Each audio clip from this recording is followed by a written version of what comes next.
गुर्दे हमारी बॉडी में फिल्टर का काम करने के साथ साथ प्रोटीन्स, न्यूट्रिएंट्स, हार्मोन को भी रिसाइकिल करते हैं।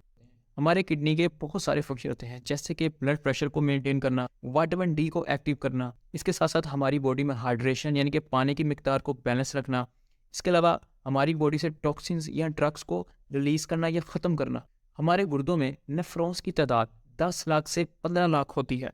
जब आपको गुर्दों की खराबी होती है तो ये नेफ्रॉन्स कम हो जाते हैं। उम्र गुजरने के साथ साथ भी हमारी बॉडी में नेफ्रॉन्स की तादाद कम होती जाती है। सबसे बड़ी वजह गुर्दों की खराबी की, जो कि डायबिटीज से रिलेटेड है, वो है diabetic nephropathy. Diabetic means sugar, nephro means kidney, pathy mean बीमारी या डिजीज। खून में मौजूद हाई शुगर लेवल आपके गुर्दों की खराबी की वजह बनता है, जिसके नतीजे में एडवांस्ड ग्लाइकेशन एंड प्रोडक्ट्स बनती हैं जो गुर्दों को प्रोटीन की रिसाइकलिंग से रोकती है।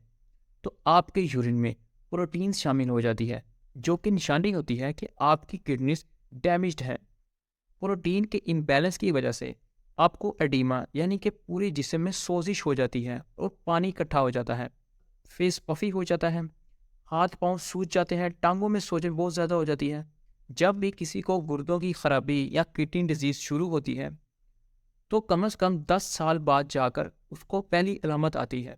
अब मैं आपको पहली अलामत बताने लगा हूँ, वो है नोक्टूरिया, यानी कि रात को उठ उठ कर पेशाब करना, कि आपको मुश्किल से कंट्रोल होना। डायबिटीज़ आपके जिस्म पे 4 टिश्यू पर अफेक्ट करता है। नंबर 1 पर किडनीज, सेकंड पर आई, थर्ड पर नर्वस सिस्टम और फोर्थ पर आर्टरीज। अब जब आपके गुर्दे काम नहीं करेंगे तो आपके जिस्म में टॉक्सिन्स ज़्यादा हो जाएंगे, न्यूट्रिएंट्स लॉस होते जाएंगे, प्रोटीन्स के इम्बैलेंस होने की वजह से आपकी बॉडी में एटीमा हो जाएगा। इन सब का हल सिर्फ और सिर्फ ये है कि आप शुगर के लेवल को कंट्रोल में रखें। अगर तो आपको डायबिटीज़ है तो डायबिटीज़ की कॉम्प्लिकेशन के लिए आप बहुत सारी मेडिकेशंस लेते हैं, जैसे ब्लड प्रेशर को कंट्रोल करने के लिए आप एंटी हाइपरटेंसिव लेते हैं, कोलेस्ट्रॉल को कम करने के लिए आप स्टैटिन्स लेते हैं, एटीमा हो जाए तो आप उसके लिए डायबिटिक लेते हैं, या ब्लड शुगर लेवल को मेंटेन रखने के लिए आप मेटफॉर्मिन का इस्तेमाल करते हैं।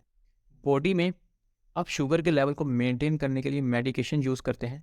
तो ये शुगर आपके जिस्म से जाती कहाँ पर है? ये शुगर खून से निकलकर आपके जिगर पर जाके फैट की फॉर्म में स्टोर हो जाती है। अब इन सब का सोल्यूशन क्या है कि हम क्या खाएं या क्या करें जिनसे हमें कोई साइड इफ़ेक्ट ना हो। नंबर 1, आपको कीटो डाइट इस्तेमाल करनी चाहिए, यानी कि जिसमें हम कार्बोहाइड्रेट या शुगर का इस्तेमाल कम से कम करते हैं। नंबर 2, इंटरमिटेंट फास्टिंग, यानी कि रोज़ा रखें, लंबा रोज़ा रखें, खुद को भूखा रखें। इससे इंसुलिन कम बनेगी, डायबिटीज़ होने के चांसेस कम हो जाएंगे।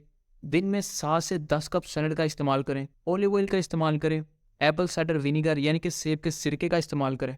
नंबर 3, फाइटोन्यूट्रिएंट्स का इस्तेमाल ज़्यादा से ज़्यादा करें, क्योंकि इसका नेफ्रोप्रोटेक्टिव फैक्टर आपकी गुर्दों और आपकी डायबिटिक की वजह से बनने वाली कॉम्प्लिकेशन से बचाता है। इसलिए सैलड का इस्तेमाल ज़्यादा से ज़्यादा करें, क्योंकि इसमें मौजूद फाइटोन्यूट्रिएंट के साथ साथ पोटेशियम, मैग्नीशियम, विटामिन सी भी होता है। नंबर 4 पर आता है पेनफोटियामीन। ये विटामिन B1 की एक टाइप है, फैट सोल्युबल विटामिन है। ये ग्लाइकेशन को कम करता है, ऑक्सीडेटिव स्ट्रेस को कम करता है। इसका सबसे अहम फंक्शन ये पेरिफेरल न्यूरोपैथी यानी कि पाँव हाथों में सुइयां चुभना में बहुत मुफीद है। ये डायबिटिक रेटिनोपैथी यानी कि डायबिटीज़ की वजह से होने वाली आंखों में कॉम्प्लिकेशन, या डायबिटिक नेफ्रोपैथी यानी कि डायबिटीज़ से होने वाली गुर्दों की कॉम्प्लिकेशन, उस पर बहुत ज़्यादा मुफीद है। आपको एक टैबलेट 300 मिलीग्राम की दिन में 4 बार इस्तेमाल करनी है। नंबर 5, आप अल्फा लाइपोलिक एसिड का इस्तेमाल कर सकते हैं। नंबर 6, टर्मेरिक यानी कि हल्दी में मौजूद करक्यूमिन आपको डायबिटीज से होने वाली कॉम्प्लिकेशन से बचाता है। अगर आप ये सब कुछ करते हैं तो आपको मेडिसिन्स लेने की बहुत कम से कम ज़रूरत पड़ेगी, या शायद लेने ही ना पड़े। बेहतर तो यही है कि आप अपने डॉक्टर से कंसल्ट ज़रूर करें। ज़्यादा कार्बोहाइड्रेट का इस्तेमाल करना और रात को उठ उठ कर पेशाब करना, इन दोनों का डायरेक्ट लिंक है। अगर मेरी वीडियो आपको पसंद आई है तो मुझे कमेंट सेक्शन में ज़रूर बताएं। चैनल पे आने का शुक्रिया। अपना ख्याल रखिएगा। अल्लाह हाफिज़।